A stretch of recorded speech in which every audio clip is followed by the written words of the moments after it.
Morning everyone, Paromita's ব্লগে তোমাদের আবারও ওয়েলকাম। চলে এসে নতুন ব্লগ নিয়ে আজকে উঠে পড়েছি। উঠে চান টানো হয়ে গেছে, পুজো করবো। আজকে একটু যাবো মার বাড়িতে, হঠাৎ করে একটা এমার্জেন্সি হয়ে যায়, সেই জন্যই যাচ্ছি, দুদিনের জন্য যাচ্ছি। তো চলো এখন থেকে ব্লগটা স্টার্ট করছি। আশা করি তোমাদের আজকে ব্লগটা খুব খুব ভালো লাগবে। আমি অলমোস্ট রেডি হয়ে গেছি, পুজো করা হয়ে গেছে, আর এই দেখো একদম রেডি, এখন বেরোবো। তাহলে চলো বেরিয়ে ব্লগটা কন্টিনিউ করছি। বেরিয়ে দেখো টোটোতে উঠে পড়েছি, আর বেশ সুন্দর ঝলমলে কিন্তু রোদ উঠেছে। আমি ভেবেছিলাম বাইরে হয়তো ঠান্ডা আছে, কিন্তু কোথায়, ডিসেম্বরের 26-27 তারিখ হয়ে গেল, কোনো ঠান্ডা পড়ার নামই নেই। এই জন্যই তো জানো তো মানুষের শরীর খারাপ হয়। এখন যাচ্ছি অটো স্ট্যান্ড, সেখান থেকে অটো ধরবো।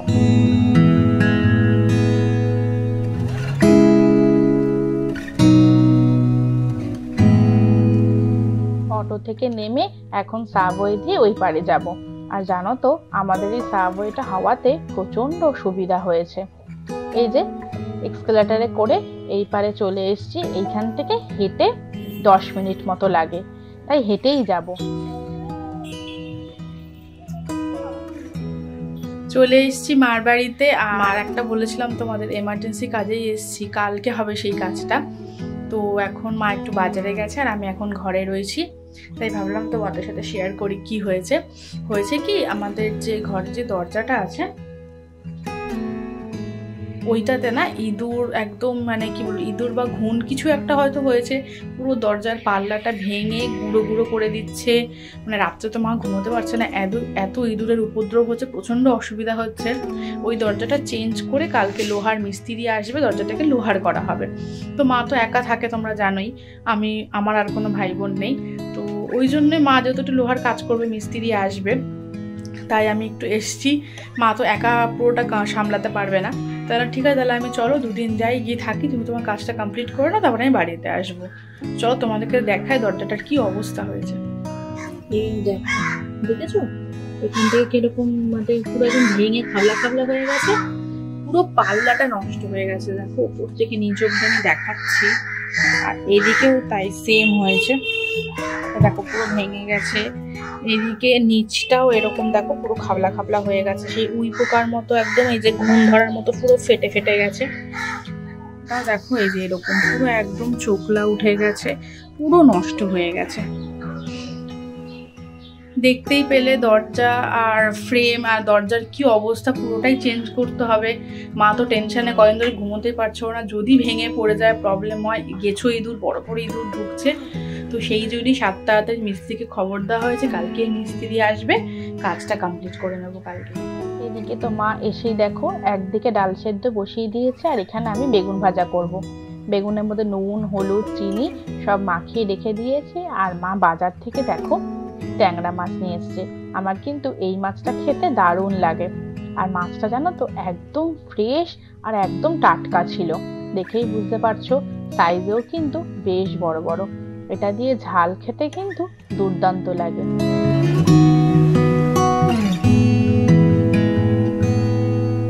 এখন একটু মূলো ভাজা করব, তাই মা এগুলো কেটে দিল, তাই আমি ধুয়ে নিচ্ছি। আমি জানো তো তরকারি বা কোনো চচ্চড়িতে মূলো দিলে খাই না, কিরকম যেন একটা গন্ধ লাগে। কিন্তু এইভাবে কেটে পেঁয়াজ, কালো জিরে ফোড়ন দিয়ে মূলো ভাজা খেতে কিন্তু দারুণ লাগে। মূলোর সেই গন্ধটাও লাগে না। আর যদি মূলোটা সেদ্ধ করে নাও, আরোই কিন্তু কোনো গন্ধ লাগবে না। তাই আমি দেখো এখানে মূলো সেদ্ধ বসিয়ে দিয়েছি হালকা নুন দিয়ে। আর কড়াইয়ে পেঁয়াজ, কালো জিরে, কাঁচা লঙ্কা ফোড়ন দিয়ে আমি ভাজাটাও বসিয়ে দিয়েছি। মূলো ভাজার পরেই কিন্তু এখন করছি মূলো শাক। তোমরা বলতেই পারো আজকে সবকিছুই মূলো দিয়ে হচ্ছে, আসলে তা না, মূলো শাকটা খেতেও কিন্তু ভালো লাগে। তাই নুন দিয়ে হলুদ দিয়ে এখন শাকটা একটু ভেজে নিচ্ছি। প্রত্যেক কটা শাকই কিন্তু শরীরের পক্ষে খাওয়া ভালো।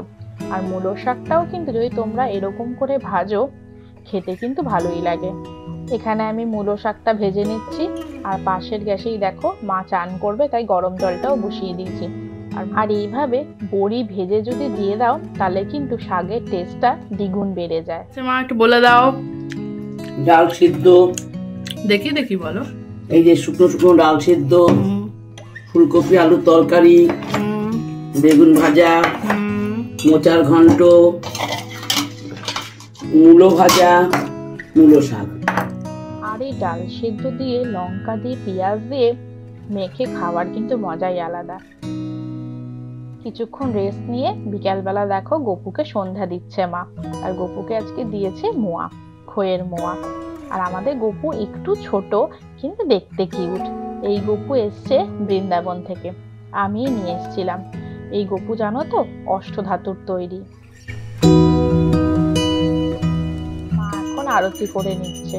আসলে আমাদের প্রদীপটা না খুঁজে পাওয়া যাচ্ছে না, তাই মা এখন ধূপকাঠি আর মোমবাতি দিয়েই আরতিটা করছে।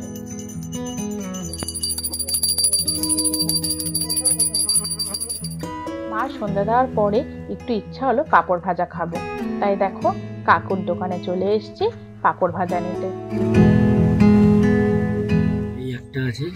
এটা কি গোল গোল হবে না? আর কি আছে?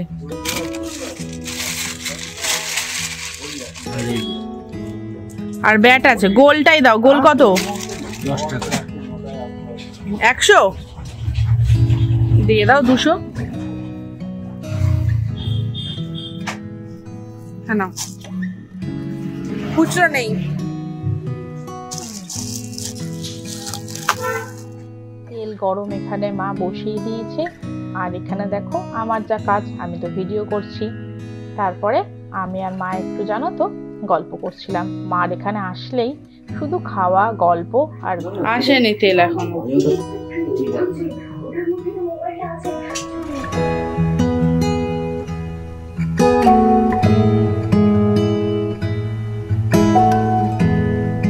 পাঁপড় ভাজা আর চা নিয়ে চলে এসছে। শীতের সন্ধ্যাবেলাটা কিন্তু একদম জমে যাবে। তারপর তো পূজা দিয়ে এসেছিল। পূজা দিয়ে এসে জানো তো এই শীতকালে গরম গরম আলুর পরোটা দিয়ে গেছিল। আর পূজা দি তো এসব জিনিস দুর্দান্ত বানায়। যখনই যা বানাবে আমি গেলে, আর মা তো থাকেই, মাকে তো প্রায়ই দেয়। তাহলে চলো এই আলুর পরোটা দিয়ে ডিনার করতে করতে আজকে ব্লগটা এখানেই শেষ করছি। পুরো ব্লগটা তোমাদের কেমন লাগলো অবশ্যই কমেন্ট করে জানিও। যদি ভালো লেগে থাকে একটা লাইক আর সাবস্ক্রাইব করে পাশে থেকো।